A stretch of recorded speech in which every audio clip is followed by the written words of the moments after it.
Hey everybody, welcome back to Ogre Speed Shop. So we picked up something else. So this is a video about where we got it, how we got it, and what we did with it. And make sure you stick around to the end because there's some bonus features like what I paid for everything and some other things that happened after I picked this one up. So let's get into it. All right, so we're headed on a little adventure. We're going about an hour and a half away to pick up another project. And there's some irony behind it, and it's storming out right now. It's raining pretty good, and but I'll tell the story about that when we get there. And if we get this project, then well, I'll explain a little bit more about it. So we're gonna head out, and we should be there in about an hour and a half, and I'll let you know when we get there. I forgot to film the actual loading of it, but we got the new project loaded up. We are in a town called Canadian, Texas, and this cab matches mine really well. So I think what I'm doing, I'm going to use the interior parts to finish off mine, and this is going to go onto a 4x4 1-ton or 3/4 ton chassis, maybe with a Cummins on it. So definitely a future project, but I couldn't pass up the deal on it. Now we just got to head home back to Oklahoma. Interesting, maybe that's what I need to build with that cab, a little flatbed hauler of some sort. Interesting. So now we got the this cab home. Let's talk a little bit more about it. So what is it? This is a 1970 GMC 2500, just like the one we got right there that I bought in November. And why did I get it? Well, for one, the price was too good to pass up. And I'll talk more about that a little bit. But one of the main reasons, because this has all the interior parts, the climate control, the radio, and I guess that's really pretty much it for that I need to finish off the interior of that one. It also has a heater box in there. It's got a window wiper motor, so we'll see if that one works, because I don't know if I've covered it or not, but the one on that one, it works, but it doesn't park itself, so you have to, you know, mess with the switch to get it to stop. But that's the main reason why I bought it, and we're gonna get this thing cleaned out today. But yeah, I thought it was kind of cool that it just happened to be another 1970 and almost complete front end. So cab, most of the front clip minus the driver's side fender and inner wheel well. So we'll go over some of the parts that I'll be using on that truck as well to make it a little bit better. So here's the core support, and there's no rust on it, or rust through anyways. You know, there's typical surface rust on it. I got to get the mounts out of it. Those are stuck in there, but that ain't a big deal. The passenger fender, it's got some rust down in here, which ain't a big deal. We can figure that out, and you can see it's got kind of crushed in right there. That's the main rust on that part.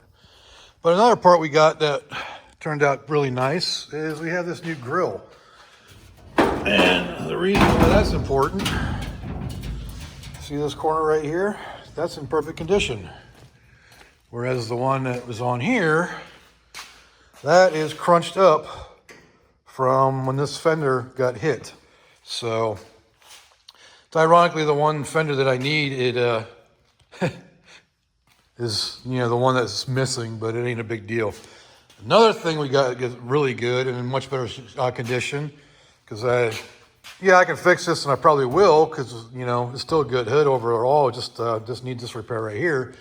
But we got a whole nother hood, and it matches the truck almost perfectly. She's got a little bit more patina, but this whole corner is perfect. So this hood may be going on this truck as well. But those are some of the parts that we got and some of the parts we need to put in here. So what we're going to do today is vacuum that out, get it cleaned up, get the parts taken out of it, so we can start getting this thing finished up. So we'll have the complete dash. Wish the pad would have made it through, but it didn't. But yeah, I still got to get one of those. But yeah, so that's what we're doing. The windows are stuck, but that ain't a big deal. We can get those off. But I think I'm going to go ahead and remove the door, because the one hinge is broken through and needs to be repaired. I think it's the upper hinge, but you can see it doesn't close too easily. So I think I'm gonna go ahead and remove the doors to make it easier to work on it and get everything out of it. So since it's, you know, 6 bolts and it's done, I think that's what we're gonna do. All right, so I went ahead and removed the bolts for the hinges over here. So now when I pop the latch here, the whole door will come off. And this mirror's gonna get in the way, I know it is. But be careful doing this kind of thing because it's heavy and you can get hurt.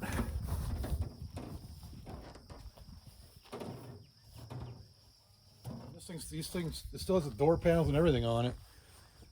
And ironically, they match mine, so let's go ahead and take the other one off too. Hopefully the sun doesn't glare too much here. It's like 7 o'clock in the morning, so. Keep track of your hardware. All right, door number 2. This one actually does roll up a little bit. It's not as jammed, but everything needs to be lubed up and cleaned up.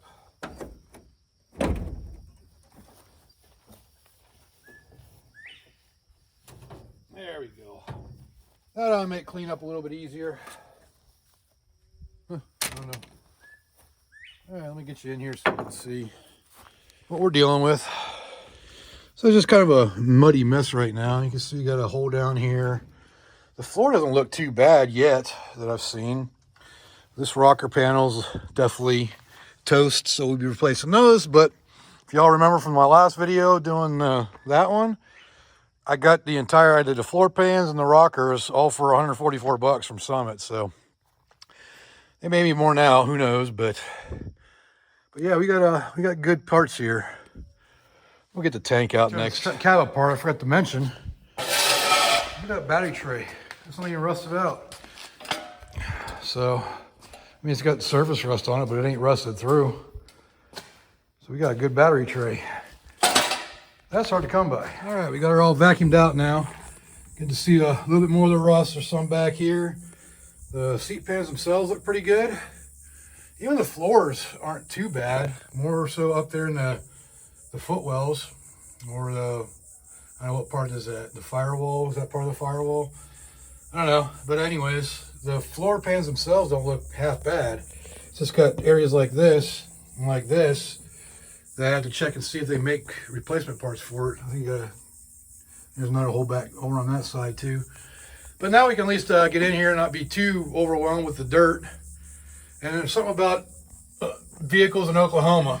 Every one I've got so far has had some kind of round in it, so kind of funny. Well, since we got the trim pieces off the side now, we get to see what's under them. Pretty much what I expected. Yeah, those things just collect water. So this side, I guess that's probably a little worse. But we knew we had to replace the rockers anyways. A little bit of the floor. I don't know if that's going to warrant replacing the whole thing or not. This area right here is going to be fun. I'm going to see what kind of panels they have for that. I know they make a piece that replaces this section here. I don't know how far back it goes, but that'd be pretty cool if it covered that area too. But we'll have to see. I'll have to do some research on it. Maybe talk to AMD. Get a sponsorship. That'd be nice. Doubt it'll happen, but hey, one can wish, right? So let's start getting everything else out of here. See how I think I mentioned the pad isn't in good shape. Which kind of sucks, but you know, they never are in good shape unless it's been garage kept. But yeah, we're going to see a little bit more of what's rusty on this thing. So I think the first thing we're going to do is just drop the steering column out. It's pretty easy. There's like 2-3 bolts up underneath here that got to come out, and then a couple on the firewall. What was that? Oh, dirt up there.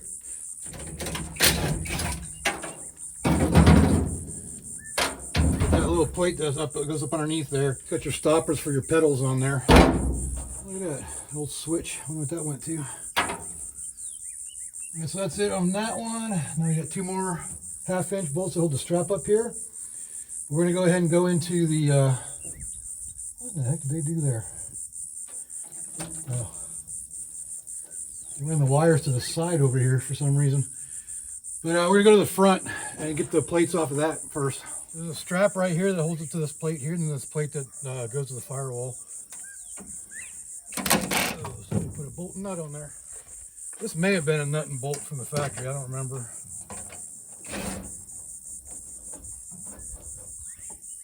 Trying to touch that nut, it's hot. You see that strap came off there, and now there's 2 more bolts. I need an extension. Guess I probably could have just taken the master cylinder off instead. So you got one long and one short bolt that holds that in. There's that bracket. Alright, now we can get back up underneath the dash. So there's a plug right here that plugs the steering column, the turn signals and whatnot in. So I gotta get that off too. And that tab is, I don't have a pry driver with me right now, so just making do with my fingers. There we go. Alright, now 2 more bolts to hold the strap in.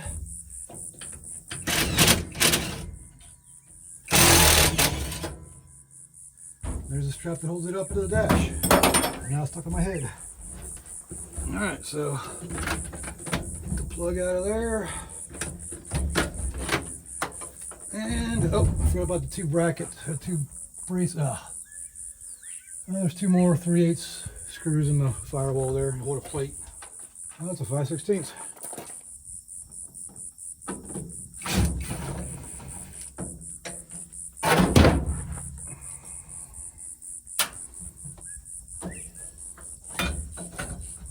Looks like this rubber seal is actually destroyed a little bit there. One of the cool things about this steering column, it doesn't have the shifter on it. This is a freaking manual transmission truck. So it doesn't have that little lever down there that gets in the way pulling it out. But they did cut the shaft, but it ain't a big deal because it's a D fitting that can, you can buy fittings for that, like U-joints. So you can definitely reuse this. Right, so I think with that steering column out now, we can go ahead and get the gauges out as well. And first things first, we got to reach up inside there and disconnect the light switch lever. There's a little button on the switch itself that you need to push. You can find it. No, I can't find it. It's different. Nope. Why can't I find the button? Usually right on the top. And it's unplugged at least. That's going to make it a little bit more difficult. It doesn't have a button on it to get off. Otherwise, just unscrew this once that's out. Well, I don't know what to do about that. It doesn't have a set screw in it, so I guess I can just break it.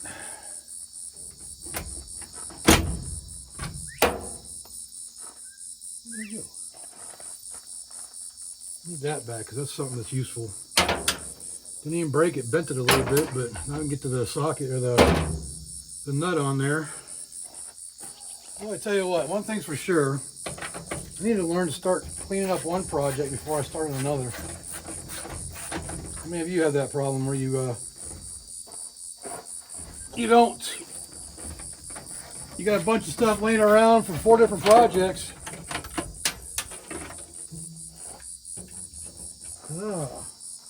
Well, I found the button. It's a little crusty. Don't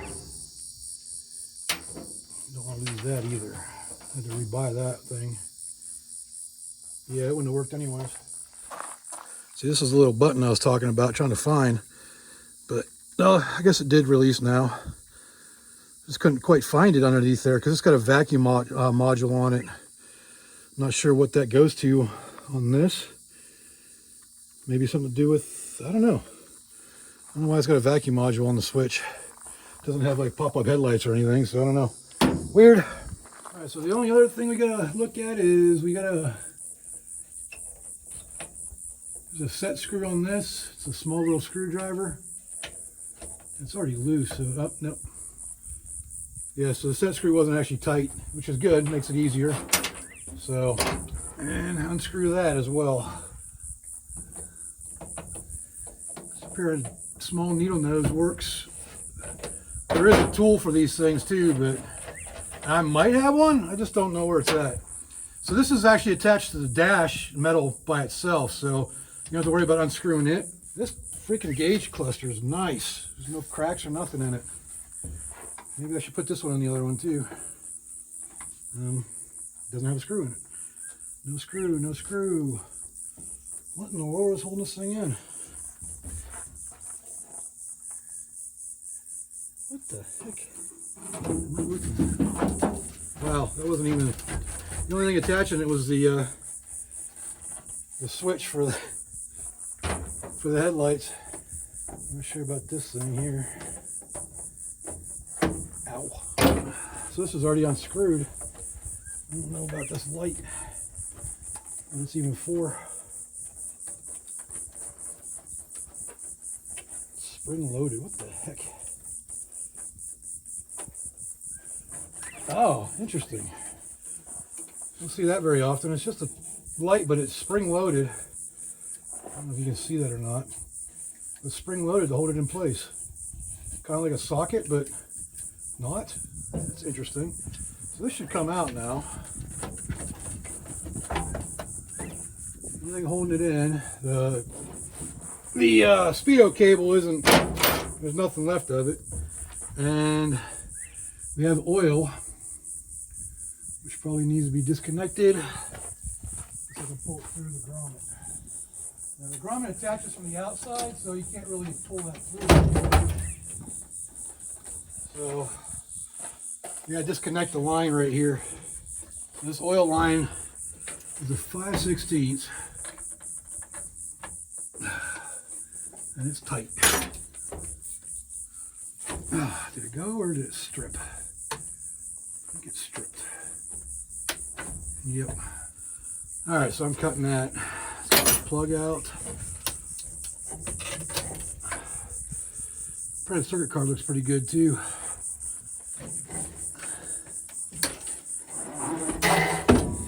See, that's what's left of the speedo cable. Somebody cut it. All right, so now we got the gauge cluster out, all the switches, steering column. Now we have much easier access for the rest of the stuff that's in there, like the wiring and the heater box and the radio and all that good stuff. So we're gonna get into that next here in a minute. We're gonna go eat some lunch first though. All right, so just some of the stuff needs to come off of the firewall here. You got your parking brake cable, see it's been cut too. So we'll remove that when we get to it. But this wire harness, which is completely cut off, so we can go ahead and remove that. That just pops off and unplugs. Maybe, there we go. So we have to remove the rest of that from the inside. And we can do the master cylinder, just gotta disconnect it from the pedal. I'll leave all the hoses and everything in here, but we are going to pull that wiper motor out and test it just to see. So I have to disconnect it from, well, if we can get to the bolt, I have to disconnect that bolt right there so we can pull it out. But maybe we'll test it in the truck. We can do that pretty easily. Pedal assemblies, those got to come out. And once we get everything out, we're going to pressure wash it and get it cleaned up and really see what it needs. The pedal rod on this is really easy. It's got a cotter pin that I pulled out already, like that. And then a 9/16 nut. I think it's a 3/4 headed like bolt. It's a shanked or a sleeved or shanked, whatever you want to call it, bolt. And I'll show you that when I get it out. Shanked bolt that I was telling you about. That allows the pedal to be able to rotate on there so it doesn't bind, basically. So getting the master cylinder off is really easy. It's 2 9/16 bolts, and if I can reach up in there with that, that figures. Make it so you can't use power tools, but I can get one at least. Or not. I need a deep well. I got a deep well socket now.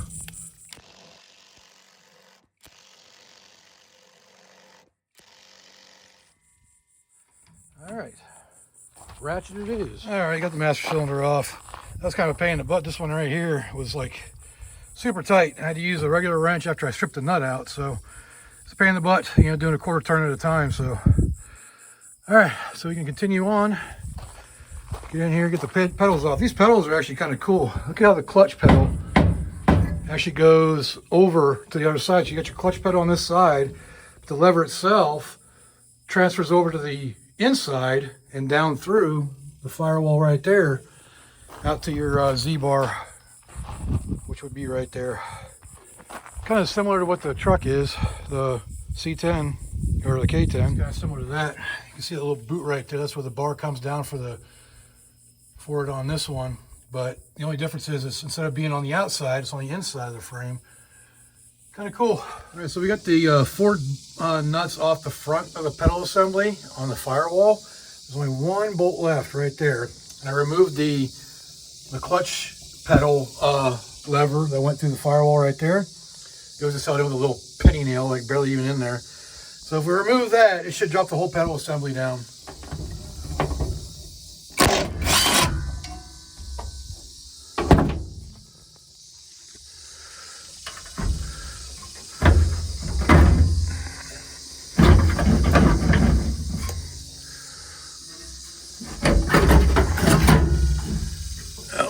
The brake pedal or the brake switch and some other wire.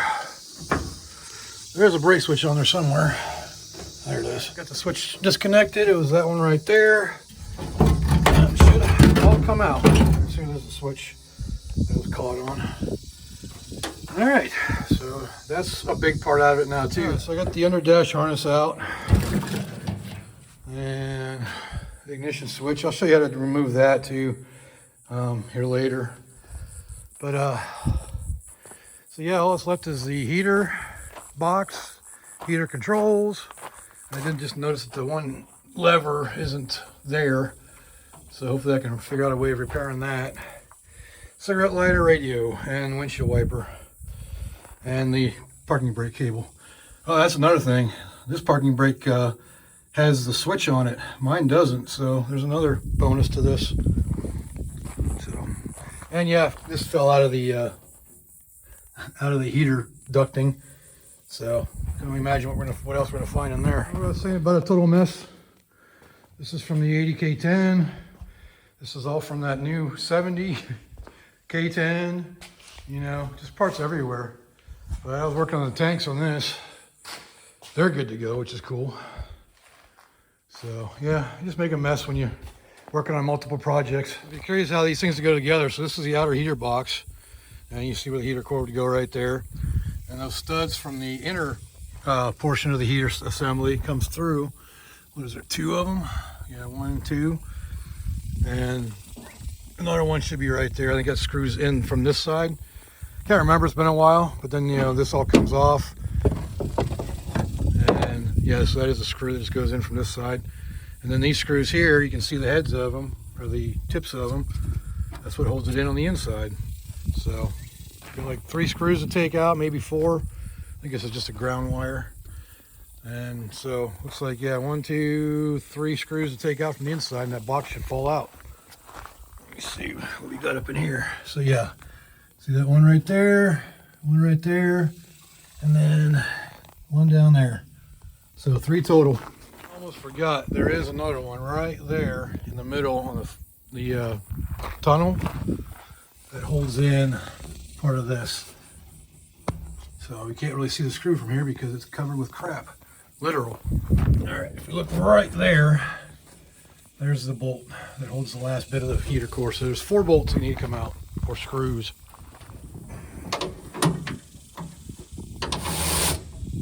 The word of advice, don't do what I'm doing right now. When you work on an old car like this and there's rats, stuff everywhere, wear a mask. All right, there should be 1 more that should fall out.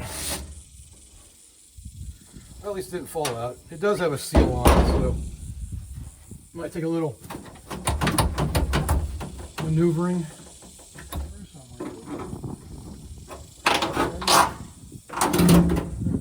Alright, so I do believe it's just these 2 screws underneath here that hold the radio control or the heater controls in, and they're attached to this box, so that's what's holding it up right now.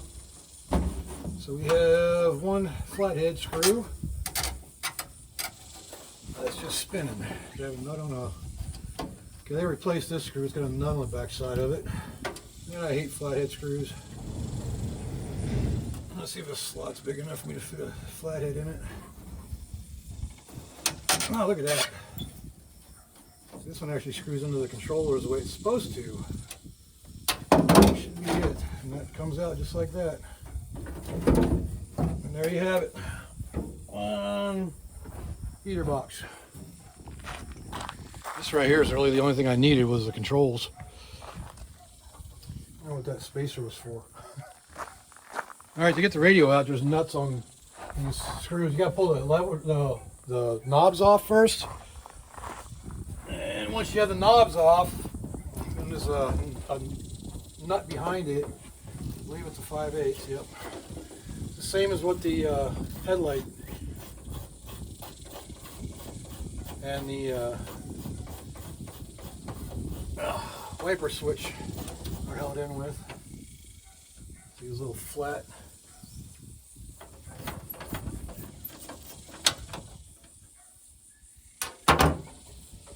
There's a bracket back here, but it doesn't seem to be attached directly to it. I might be able to slide it out.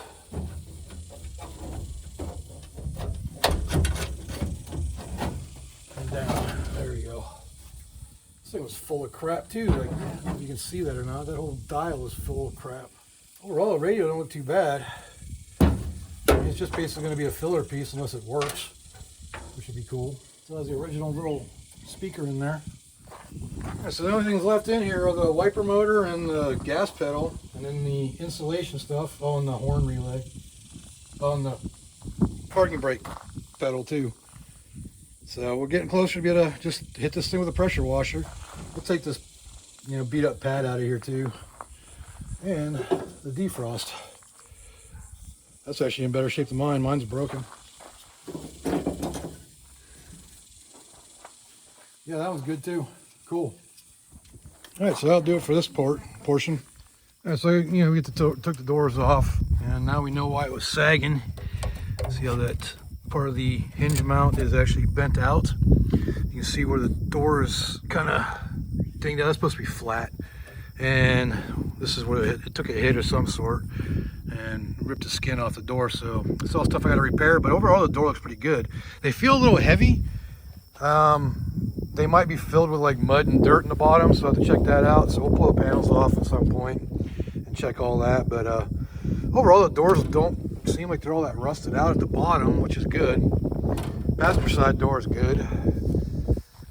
So just a quick clean up, lube the windows, and it should be good for the doors. All right, so all we got left in here is, well, I'm not going to remove the wiper arms. They can stay in there. They work, they move, so not too worried about those. I'm going to remove the parking brake cable and the accelerator pedal, and that should be it. Relay for the horn. Already got all the insulation stuff done and out, so I'll probably take the pad out too. But, so let's get those out of there, and when I get that done, I'll be back. I did pull the wiper motor out of it already, and I want to test it to make sure it works, and I'll explain how you test it to make sure it works. So the one that's in the truck, it works, but it doesn't park itself, like I said earlier. So you want to make sure this one works and parks itself. I'm using my jump pack to power it. But basically the way this works is if you get 3 connectors on here. This is just for your washer fluid pump. I don't have the cover on it right now, just because it's easier to get these things. But so the first one right here is your main power. The ground is just the body of the motor. And this is your low speed, I believe, and your high speed. But we'll figure that out once we get this thing hooked up. So like I said, your red is your main power, so that connector right there is your main power. You want to hook that to your red or your positive. And your ground to your ground.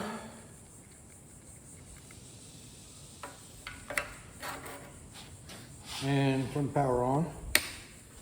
So when I touch, these are ground activated, so through your switch it sends it to ground. And the way it works is your high speed, I think it's going to probably be low speed, let me see. So there's your high speed, so we got your white as your high speed, and you get your low speed. They both need to be hooked up. So there's your high speed and your low speed. See how it's slowed down? So your white is your high speed, Yellow is your low speed. And when you take them both away, it should park itself. So putting your low speed on there by itself doesn't do anything. You need both of them on there to get low, or the high all by itself. Why it's doing that, I have no idea.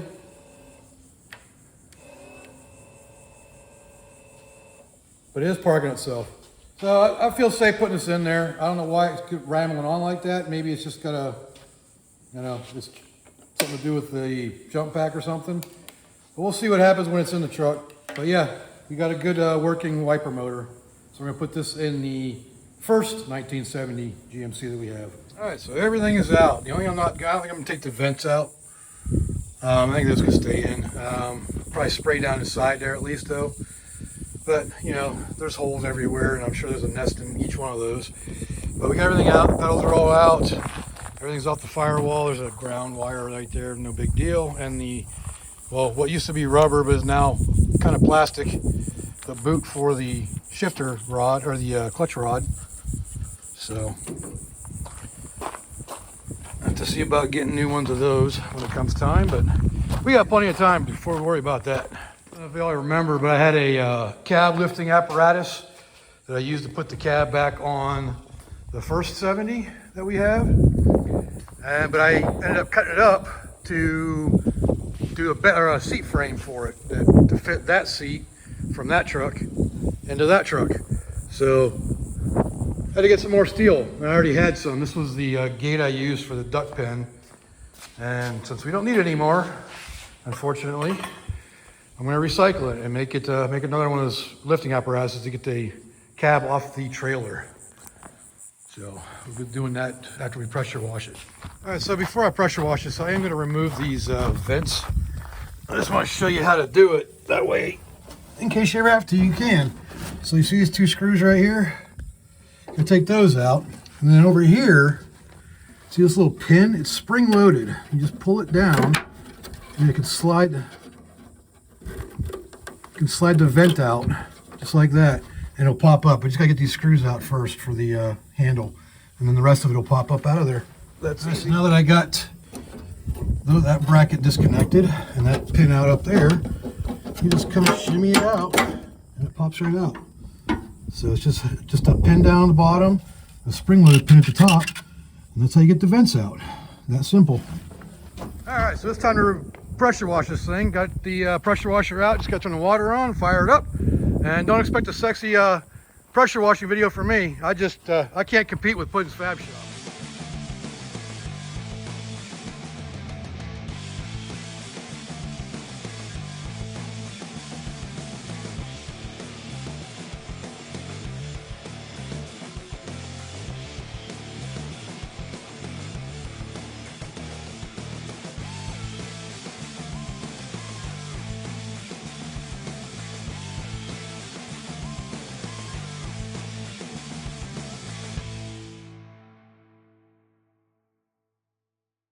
It wasn't really all that dirty. It just had some mud in here that needed to come out, but for the most part, it's pretty clean. It was outside and it rained the day before I picked it up, or the day we picked it up. But let her sit out here and dry in the sun for most of the day, and then maybe we'll get her unloaded and put it in the shop. All right, so I got the cab removal apparatus remade. So this is, I don't know, cab removal apparatus Mark II, because Mark I has been turned into a seat bracket and that bad boy. So now we can back the trailer in here and hopefully lift that cab right off of it and set it in here someplace. So if you want to see how I made this, I'll link the video of how I made it down in the description. But there you go. That's ready to go.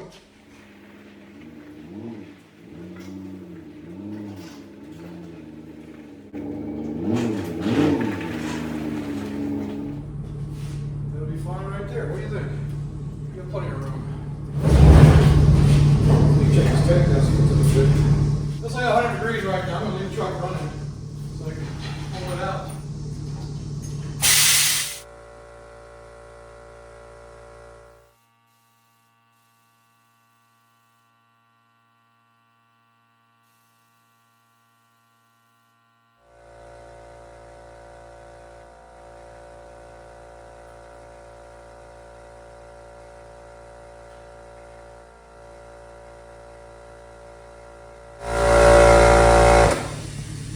Sorry about the compressor noise.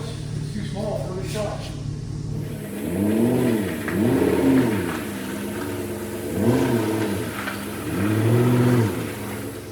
Alright, so we get this thing down on some dollies.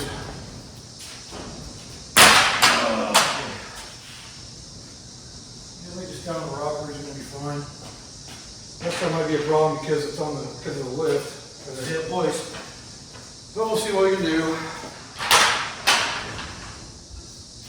This way. That way I can pull the jack out of this hoist out.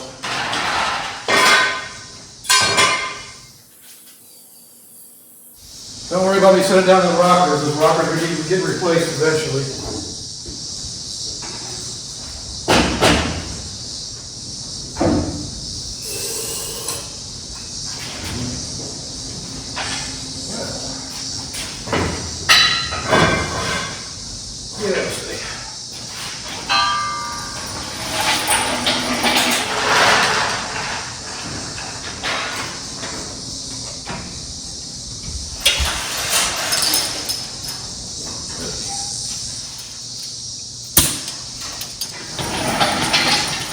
You guys still see what I'm doing? Yep.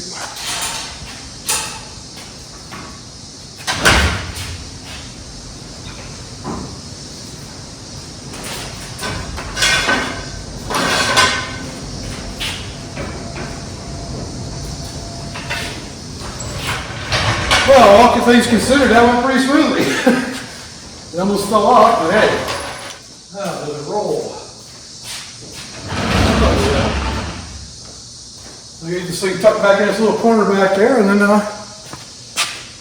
we'll continue this later. All right, we got her tucked into a spot in the back of the shop here with all the rest of the parts. Well, not all the rest, not all of them, but most of the rest of the parts. So it's good enough for now. I'll probably reorganize a little bit to get it shoved up against the wall a little better. But yeah, so I'm working on one of the doors as well. That'll be a different video. But that's pretty much gonna do it for this video on the 1970 GMC #2. And what the future comes, holds for it, not quite sure yet, but we'll figure it all out. That's gonna do it for this video on the new, to me, 1970 GMC #2. Because we got the first one out there, and this is gonna be something different. I think I'm gonna go, chassis swap on it. Well, obviously, because it doesn't have a chassis.